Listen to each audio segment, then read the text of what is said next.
Hey, little man, how you doing? You good? Come see. here, I've seen you in ages. Okay, guys, that look-alike friendly situation sometimes is not that friendly, or it can turn too violent. I was watching a video the other day, and this situation turned very violent. So when the guy did exactly like Ryan did, so the other guy, he tried to wrestle him, and then this guy lost the temper and put him down in a very violent way, okay?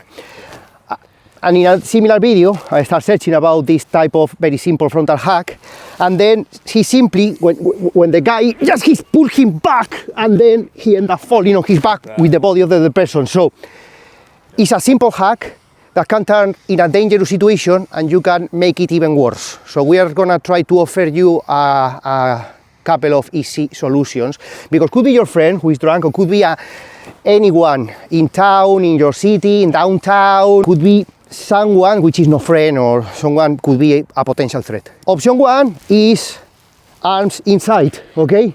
And then he can leave me very easily, right? Okay, yes, okay?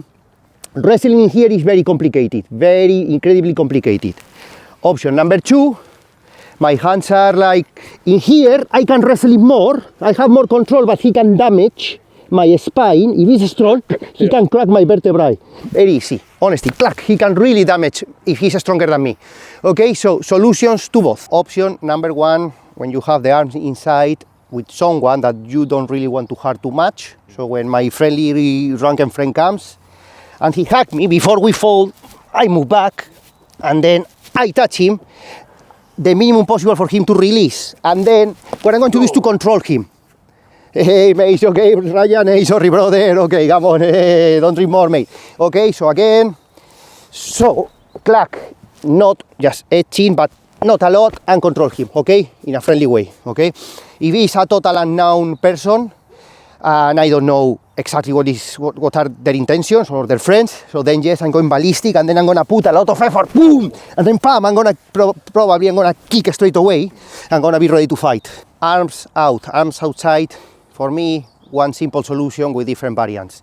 Again, he comes, again, putting myself to wrestling in here, probably we're gonna end up both on the floor, he's gonna end up on top of me, okay? So I need to stop him hurting my back. I can find the gap, but it's gonna be very difficult for me to go for the groin. Wherever his head is, guys, his eyes are here, his ear, his nose, even, I can bite him, okay? Again, the more violent he is, the more violent I'm going to be. The less he complies, so if he's already complying in here, okay, mate, sorry, brother, sorry. If he's not compliant, then I'm gonna increase the things that I need to do, bite him, whatever,